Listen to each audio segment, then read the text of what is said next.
자, 오늘은 우리가 익숙하지 않는 이름일 수 있는데 오르난이라는 사람의 타작마당에서 이루어지는 회복의 레슨을 함께 제목으로 취합하여 함께 나누려고 합니다. 오르난의 타작마당의 회복 레슨.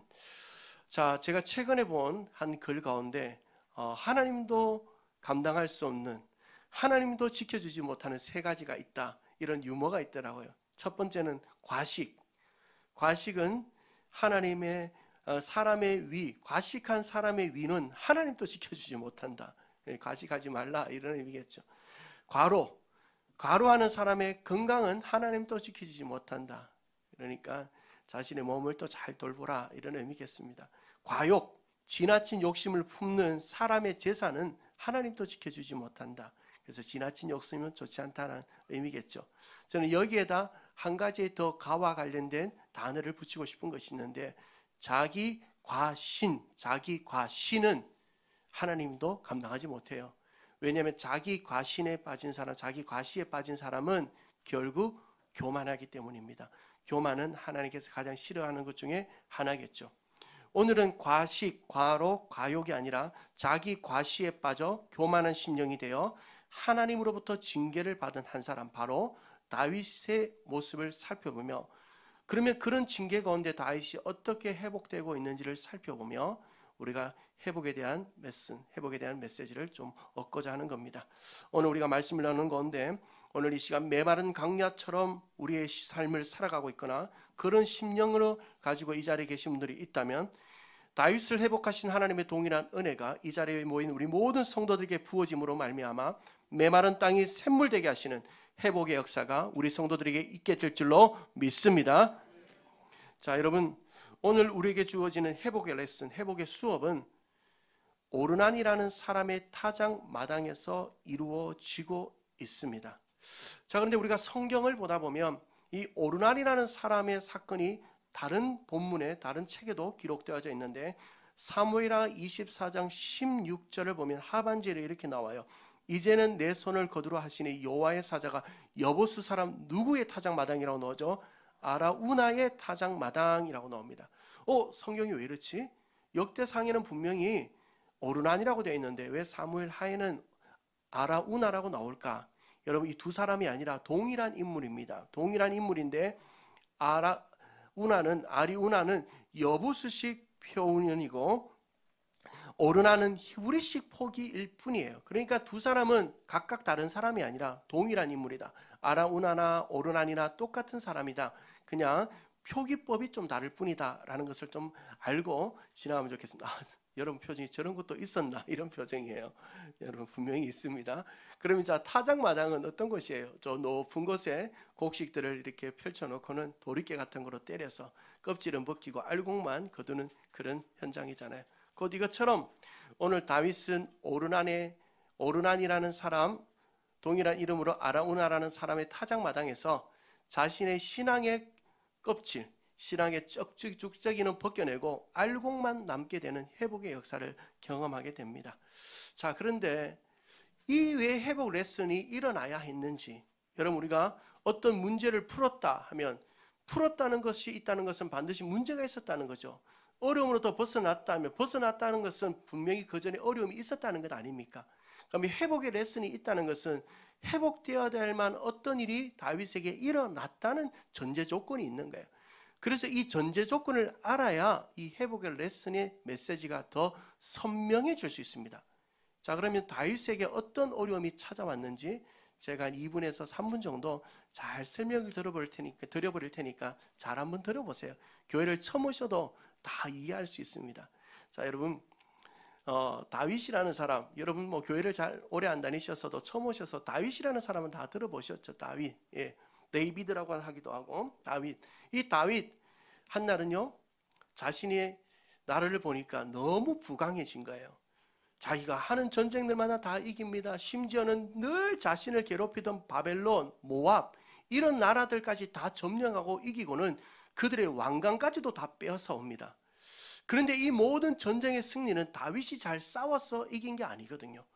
그 모든 전쟁의 승리의 키는 누구에게 있었는가 하면 역대상 18장 6절을 보면 분명하게 이렇게 말씀한다고요. 다윗이 다메섹 아람의 수배대를 두매 아람 사람이 다윗의 종이 되어 조공을 바치니라. 다윗이 어디로 가든지 누가 이기게 하셨습니까? 여호와께서. 하나님께서 다윗을 이기게 하셨단 말이에요. 모든 전쟁에서 이기게 하셨단 말이에요. 그런데 이 다윗이 그 순간을 잠깐 망각하고는, 그 은혜를 망각하고는, 야, 이제 우리 좀 잘 살게 되었네, 우리나라도 부강하게 되었네.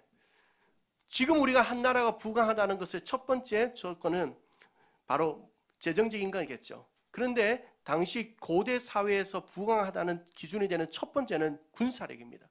그럼 우리나라의 군사력이 얼마나 있는지 한번 조사해보자, 이렇게 된 거예요. 조사해보자. 조사를 했더니만요, 157만 명, 이거는 두 족속이 빠진 수치입니다. 그러니까 수많은 200만 명 이상의 군사력을 가지고 있는 것을 확인하게 됩니다. 다윗이 얼마나 마음이 좋은지요. 야, 이래 부강한, 이래 강력한 군대를 우리나라가 가졌구나. 야, 이 강력한 군대가 있으니 이제 우리는 안전하다라고 착각한 거예요. 무엇을 착각했습니까? 지금 이 나라가 잘 살고 있는 것은, 다윗의 왕국이 건강하게 견고하게 세워져 가는 것은 하나님의 은혜라는 사실을 망각해버린 거예요. 다윗은 그 군사력의 크기를 보며 웃고 있을 수 있었지만 오히려 그 군사력만 보며 자신의 나라가 안전할 거라고 생각하고 있는 그 다윗의 모습을 보고 계신 하나님께서는 오히려 다윗을 향하여 너무나 어처구니 없는 웃음을 짓고 계십니다. 다윗이 바로 이 부분을 놓쳐버린 거예요. 지금까지 전쟁에서 이기고 우리나라가 이렇게 잘 살게 된 것 하나님의 은혜인데, 그 모든 것을 잊어버리고 그 잘 사는 것 때문에 내가 잘 살게 될 거다, 보호될 거다, 인도받을 거다라고 생각하고 착각해버린 거죠. 하나님은 하나님이 사랑하는 자를 징계하시기도 합니다. 징계는 또 다른 사랑의 표현입니다. 하나님께서는 사랑하는 다윗에게 너의 그 잘못된 신앙을 바로잡기 위하여 징계를 내리시는데 세 가지의 선택의 조건을 주십니다. 첫 번째는 뭐냐면 3년 동안 기근을 당할래. 3년 동안, 여러분 3년 동안 기근을 당하면 한 나라는 큰 어려움을 당합니다. 3년 동안 기근 당할래? 아니면 석 달 동안 다른 나라로 의하여 너희들 계속 어려움을 당할래? 그러니까 전쟁에서 계속 적군들로 인하여 피해를 당할래? 3개월 동안. 마지막 한계가 뭐냐면, 마지막 한계가 3일 동안 전염병을 당하는 어려움을 당할래? 이렇게 된 거예요. 첫 번째는 3년 동안 기근, 두 번째는 석 달 동안 적군으로 인하여 패배하는 일, 또한 마지막 세 번째는 3일 동안 전염병을 당하는 일. 이 세 가지의 선택의 조건을 준 겁니다. 그러니까 다윗이 이렇게 생각하죠. 3년도 길고 석 달도 너무 길다. 하나님 그냥 굵고 짧게 가시죠. 3일 동안 전염병 당하겠습니다 라고 얘기한 거예요. 그런데 이 3일 동안 몇 명이 죽는가? 7만 명이 죽어버립니다.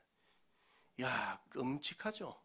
7만 명. 이 숫자는 남자들만 포함된 숫자니까 더 많은 숫자가 전염병으로 죽어버린 거예요. 한 나라의 왕이었던 자신의 실수, 자신의 잠시 하나님을 의뢰하지 못하고 자신의 능력을 과시하려고 했던 교만에 빠진 자신의 모습 때문에 이렇게 죽어가는 사람들을 보는 다윗의 마음은 마치 사망의 음침한 길을 지나는 시간 같을 거고 메마른 광야를 걷는 시간 같았을 것입니다. 그런데 그런 가운데 하나님께서는 예루살렘을 멸망시키기 위하여 천사를 보냅니다. 그 천사를 보내어 예루살렘을 멸망시키고 징계하려고 하는 그 순간에 하나님께서는 다윗의 그 회개의 모습을 보고는 천사에게 됐다, 이제 그만 되었다 라고 얘기하고 천사의 그 칼을 멈추게 합니다. 근데 그 천사가 바로 섰던 장소, 그것이 바로 오르난의 타작마당이에요.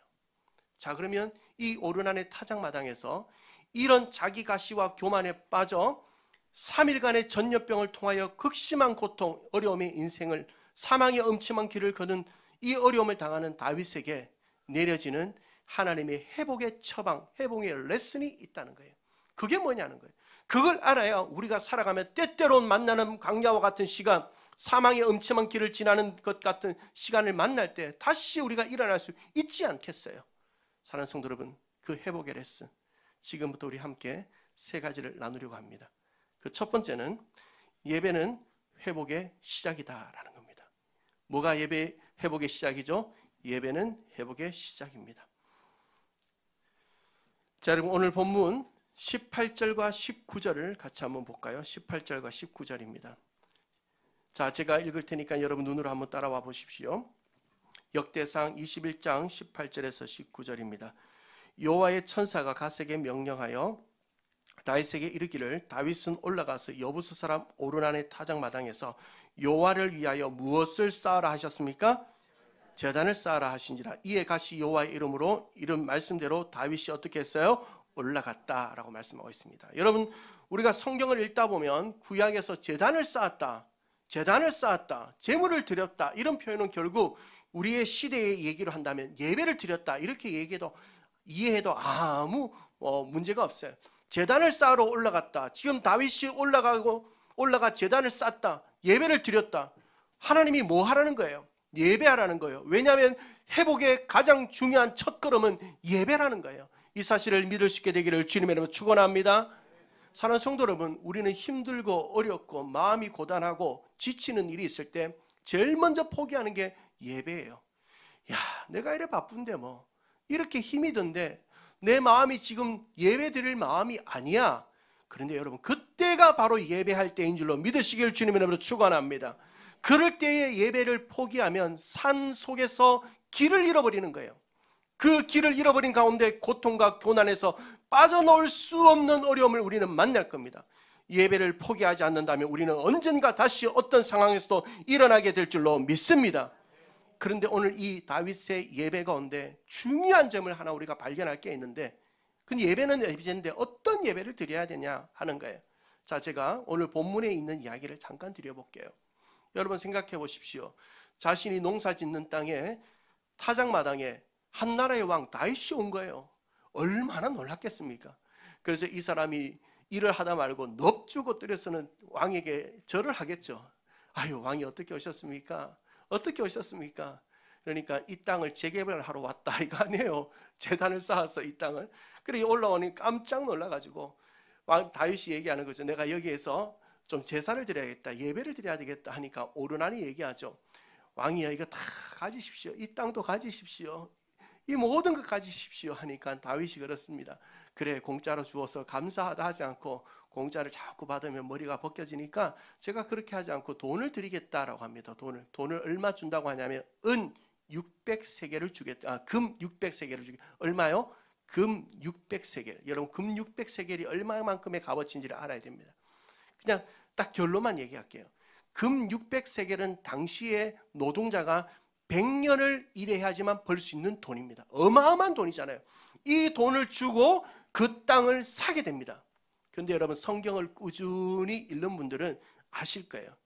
사무엘하 24장 24절을 보면 왕이 아라우나에게 이르되 그렇지 아니하다. 내가 값을 주고 내게서 사리라. 공짜로 주겠다니까 값을 주고 사겠다 하는 거예요. 값 없이는 내 하나님 여호와께 번제를 드리지 아니하고, 다윗이 얼마를 주고 샀다고 되어 있습니까? 사무엘하는 은 50세겔로 타작마당과 소를 샀다라고 되어 있어요. 이게 무슨 말인가? 성경이 왜 이렇게 다를까? 분명히 금 600세겔이라 했는데 사무엘하에는 금 50세겔이 되어 있잖아요. 은 50세겔이 되어 있잖아요. 왜, 어떤 차이인가? 다윗은 처음에 제단을 쌓아 예배를 드리려고 할 때 그 제단을 쌓고 예배를 드리는 데 필요한 소와 나무와 쟁기들, 필요한 물건들만 사려고 했습니다. 그 값어치가 얼마냐면 은 50세겔이에요. 그런데 그것만 사서 예배를 드리려고 하니까 마음이 좀 부족한 거예요. 하나님께 온 정성을 다해야지.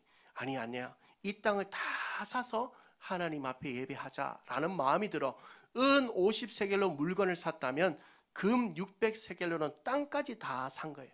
자, 여러분, 오늘 이 다윗의 예배에서 우리가 발견하는 게 뭐예요? 예배는 정성이라는 거예요. 여러분, 내 마음을 드리는 거예요. 신령과 진정으로 예배할지니라. 이게 뭐예요?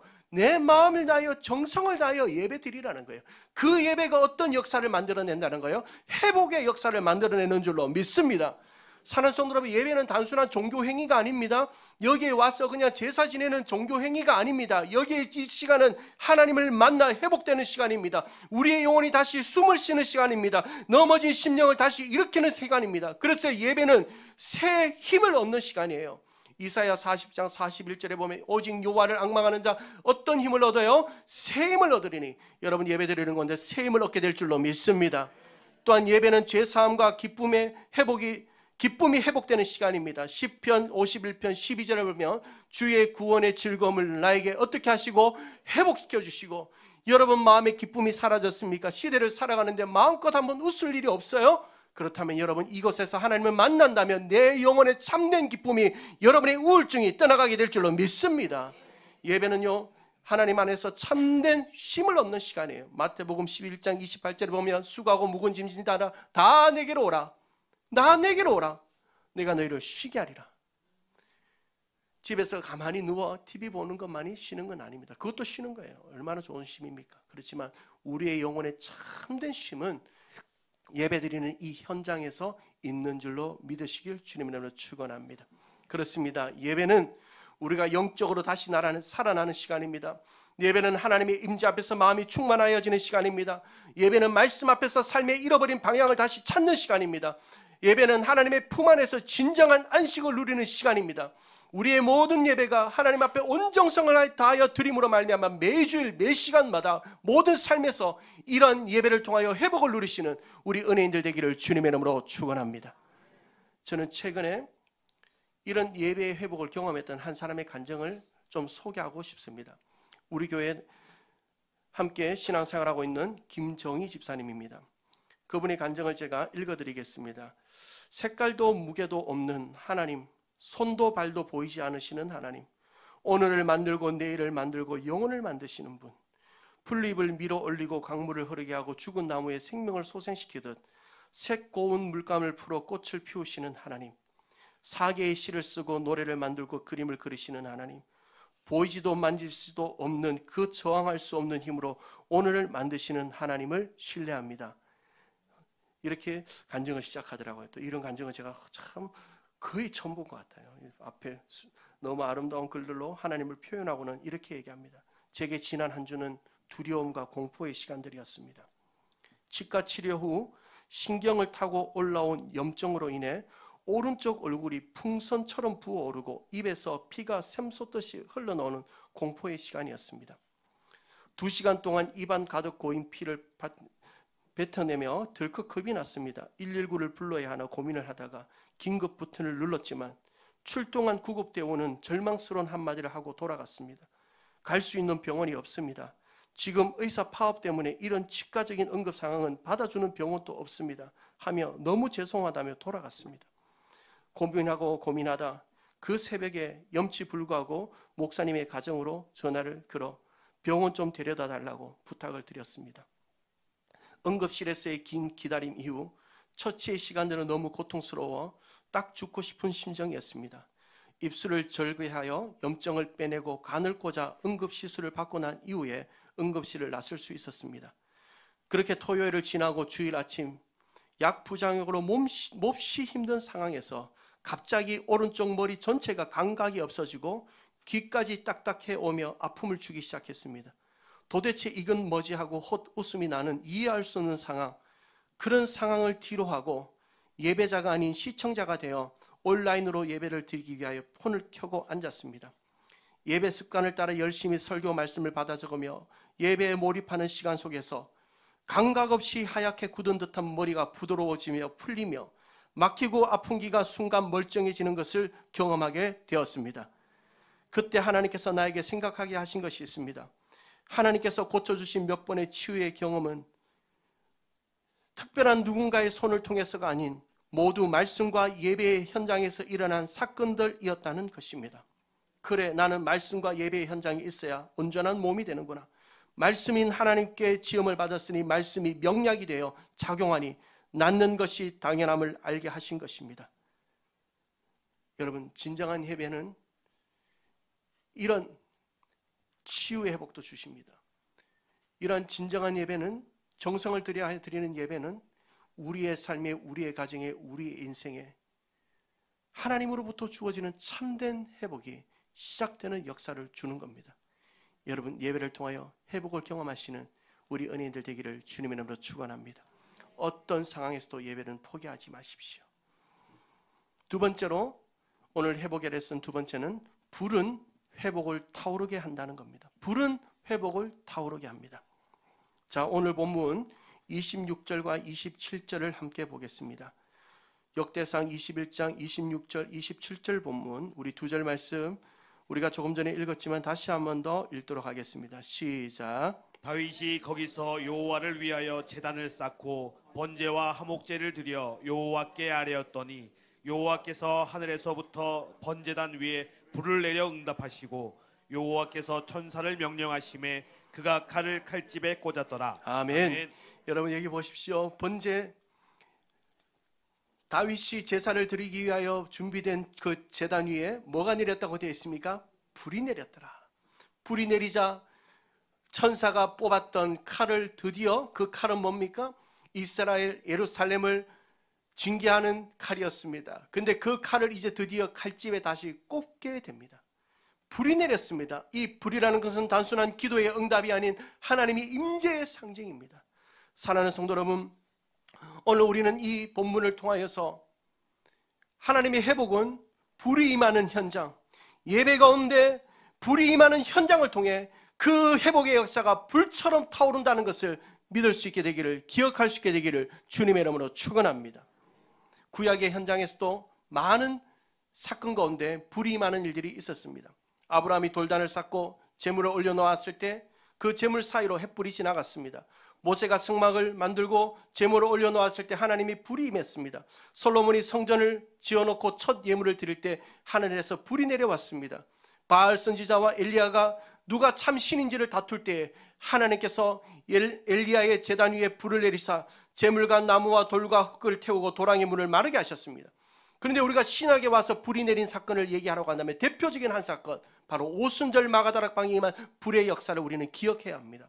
사도행전 2장 1절에서 4절에 보면 오순절 날이 이미 이름에 그들이 다 같이 한 곳에 모였더니 호련히 하늘로부터 급하고 강한 뭐가 있었다고 합니까? 바람 같은 소리. 여러분 잘 보십시오. 성경을 잘 보세요. 바람 같은 소리입니다. 바람이 있었다는 게 아니에요. 바람 같은 소리. 어떤 사람은 바람이 있었다고 얘기합니다. 바람이 있었다고 해서 자꾸 성령 받는 자리에 가면 입에다 자꾸 바람을 부는 사람이 있어요. 이상한 사람들이에요. 이건 아닙니다. 바람 같은 소리입니다. 바람 같은 소리. 이 바람 같은 소리는 뭐냐면 신이 돌을 쪼는 소리다라고 할 수 있습니다. 신이 돌을 쪼는 소리. 어디에서 났습니까? 바로 시내산 위에서 하나님께서 율법을 주실 때, 말씀을 주실 때 그 돌판에 새긴 그 소리입니다. 곧 바람 같은 소리라는 것은 하나님의 말씀을 얘기해요. 말씀.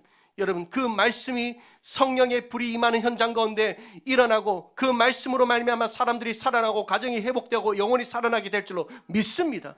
회복의 역사입니다. 사는 성도 여러분, 또한 3절을 계속해서 보면 말이 마치 불의 혀처럼 갈라지는 것들이 그들에게 보여 각 사람 위에 하나씩 임하였더니 그들이 다 성령의 충만함을 받고, 성령의 충만함을 받았습니다. 성령의 채워짐을 받았다는 거예요. 성령의 충만함을 받아 어떤 회복이 일어나는가? 참된 능력 있는 그리스도인의 삶을 회복합니다. 여러분, 성령의 충만함을 입은 그리스도인의 삶의 회복은 무엇입니까? 그냥 신비로운 현상이 나타나고 무언가 초능력적인 힘을 가지는 그런 게 아니에요. 참된 성령의 충만함을 입은 그리스도인의 삶은 하나님과 함께 생활하게 되는 겁니다. 하나님과 함께 동행하게 되는 겁니다. 살아계신 그 하나님, 오늘도 우리를 도우시고 보호하시고 인도하시는 그 살아계신 하나님이 생생하게 내 삶에 경험되기 시작하는 거예요. 이 은혜가 우리들 가운데 있게 되기를 주님의 이름으로 축원합니다. 그런 은혜를 입은 자들은 사명의 회복을 경험했습니다. 사명의 회복. 이 마가다락방에 왜 제자들이 모였습니까? 사도들이 모였습니까? 예수님이 죽고 나자 자신들도 혹시라도 피해는 입지 않을까 두려움에 모여들었던 루저들이에요. 그런데 이 루저들에게 하나님께서 성령의 불이 임하자 그들이 그 하나님의 교회를 세웁니다. 복음의 사역에 동참하게 됩니다. 어떤 한 시인의 글처럼 그리스도는 손이 없지만 오늘 우리가 그의 손이 되어 일하고, 그리스도는 발이 없지만 우리의 발이 사람들을 하나님께로 인도하고, 그리스도는 혀가 없지만 우리의 혀가 그분의 죽음을 사람들에게 알리고, 그리스도에게는 도움이 없지만 우리의 도움이 사람들을 그리스도에게 인도한다라는 글처럼 그들이 성령의 체험을 받자 그들이 예수 그리스도의 손과 발과 입이 되어 복음을 전하는 일이 일어났습니다. 사명의 회복이에요. 사랑하는 성도 여러분, 그렇습니다. 불이 임하는 현장에는 회복이 일어납니다. 말씀이 회복됩니다. 삶이 회복됩니다. 사명이 회복됩니다. 사람이 회복됩니다. 가정이 회복됩니다. 교회가 회복됩니다. 이 민족이 회복될 줄로 믿습니다. 그 불이 오늘 이 아침에 우리 가운데 임하게 되기를 주님의 이름으로 축원합니다. 불이 임해야 합니다. 진정으로 드리는 예배의 현장 가운데 불이 임할 때 참된 회복의 역사가 불처럼 타오르고, 그 불이 임할 때 온전히 헌신하지 못하게 하는 우리들 속에 있는 우상들, 불신앙들, 불순종들, 교만들, 자기 자랑, 자기 이기적인 생각, 그 모든 것을 태우는 역사가 나타날 줄로 믿습니다. 저는 우리 온인 교회 가운데 이런 불이 예배 시간마다 임함으로 말미암아 하나님의 회복의 역사가 불처럼 타오르게 되기를 주님의 이름으로 축원합니다. 마지막 세 번째로, 오늘 이 오르난의 타작마당에서 우리가 기억해야 될 마지막 가장 중요한 메시지, 그 회복에 대한 레슨은 예수 그리스도는 회복의 완성이라는 겁니다. 누가 회복의 완성이십니까? 여러분 이 사실을 믿으시기를 주님의 이름으로 축원합니다. 믿음으로 받으시길, 아멘으로 받으시길 축원합니다. 여러분, 우리가 이 본문을 살펴보며 한 가지 이런 생각 안 해보셨습니까? 왜 하필 오르난의 타작마당이냐, 이 생각 아무도 안 해보셨네요. 왜 하필 오르난의 타작마당이냐, 왜 하필 다윗의 회복이 오르난의 타작마당에서 일어나고 있느냐, 칼을 뽑았던 천사가 다시 칼집에 칼을 놓는 이런 일들이 일어나고 있느냐, 왜 그 일이 오르난의 타작마당이냐, 그 이유를 알기 위해서는 이 오르난의 타작마당에서 이전에 있었던 사건 하나와 이제 앞으로 일어날 사건을 하나 알아야 됩니다. 너무 중요한 부분이에요. 너무 중요한 부분이에요. 여러분, 우리 교회는 매일 성경을 따라 설교를 진행하지 않습니까? 그러다 보니까 이 오르난의 타작마당에 대한 설교를 또 언제 할지 몰라요. 여러분 잘 들어보세요. 자, 여러분, 이 오르난의 타작마당에서 이미 오래전에 한 사건이 일어납니다. 뭐냐면, 여러분 아브라함 이름을 들어보셨습니까? 아브라함, 이삭 들어보셨죠? 아브라함의 아들이잖아요. 100세에 낳은 아들, 100세의 아들을 낳았습니다. 근데 그 아들을 하나님께서 바치라고 하네요. 야, 이거 뭐 너무 어려운 이야기 아닙니까? 100세에 낳은 아들, 그 아들을 바치라고 합니다. 제물로 잡아 드리라고 합니다. 그래서 하나님께서 그 혹독한 테스트를 아브라함에게 치르게 하는 거죠. 그래서 아브라함은 그 아이를 데리고 한 산을 올라 그 아이를 칼로 잡으려고 합니다. 그 순간 하나님께서, 아브라함아, 됐다. 내가 너의 마음을, 너의 믿음을 보았다. 그 옆에 수장 한 마리 있으니까 내가 이미 준비해 두었다. 그 수장 잡아서 제사를 드려 라고 얘기하죠. 우리는 거기에서 그 산의 이름을 여호와 이레라고 알고 있는데, 그 산의 이름이 모리아산입니다. 모리아산. 그런데 이 모리아산이 어디냐? 바로 오늘 오르난의 타작마당이에요. 여러분, 이 오르난의 타작마당이 앞으로 어떤 일이 일어나는가? 역대하 3장 1절을 한번 보실까요? 역대하 3장 1절에 보면, 솔로몬이 예루살렘 모리아산에 어디에 건축했다? 여호와의 전을 건축했다 되어 있죠.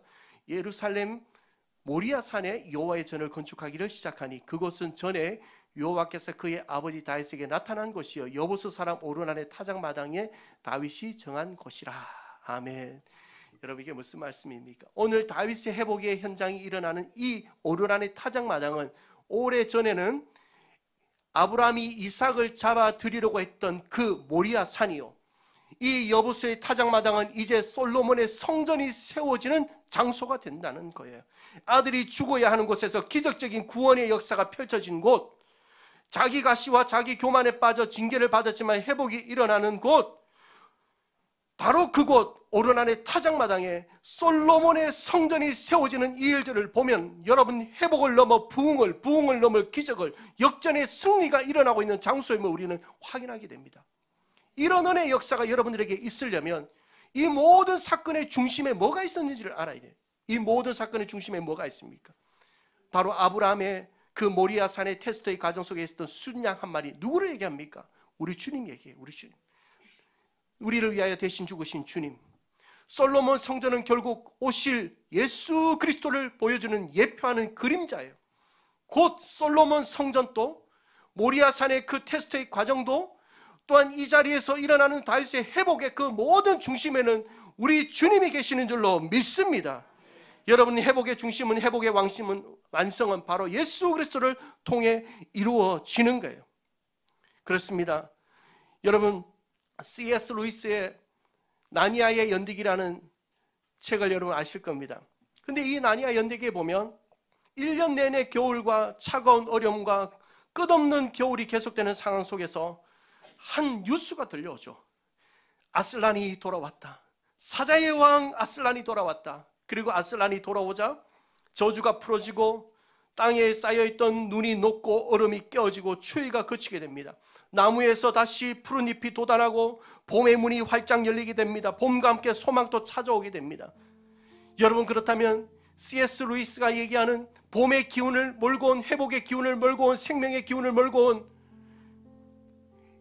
이 오르난의 타작마당에서 예루살렘 성전이 세워지고 모리아 산에서 순양을 준비하셨던 그분, 바로 예수님. 그 예수님이 우리의 인생에 참된 회복을 주시는 완성자요, 그분만이 우리에게 온전한 회복을 주실 수 있는 줄로 믿습니다. 여러분의 삶이 고단하고 염려에 짓눌려 있고 평화가 깨어진 분 계십니까? 가정의 문제, 직장의 문제, 진로의 문제, 마치 마음이 쩍쩍 갈라지는 듯한 광야를 긋고 살아가시는 분들 계십니까? 영혼의 갈증이 해결되지 않고 찬송을 불러도 은혜도 안 되고 기도를 해도 마음에 와닿지도 않고 말씀을 들어도 가슴이 뜨거워지지 않는 분들이 계십니까? 우울증 때문에 고생하는 분들 계십니까? 그런 분들 계신다면 오늘 회복의 완성이 되시는 예수 그리스도를 붙드시기를 주님의 이름으로 축원합니다. 예수 그리스도를 부르시기를 주님의 이름으로 축원합니다. 예수님을 만나시기를 주님의 이름으로 축원합니다. 예수님 안에 생명이 있습니다. 예수님 안에 길이 있습니다. 예수님 안에 부흥이 있습니다. 예수님 안에 방법이 있습니다. 예수님 안에 응답이 있습니다. 예수님 안에 기적이 있습니다. 여러분, 이렇게 해도 아멘 한번 안 하시겠습니까? 예수님은 회복의 완성이십니다. 오늘 우리는 자기가 하신 교만에 빠져 끔찍한 징계를 받았지만 오르난의 타작마당에서 회복을 경험하고 있는 한 사람, 다윗을 만날 수 있었습니다. 하나님은 다윗에게, 오늘 우리에게 오르난의 타작마당에서 회복에 대한 중요한 레슨을 3가지 줘요. 첫 번째, 예배는 회복의 시작이라는 거예요. 그리고 불은 회복을 타오르게 한다는 거예요.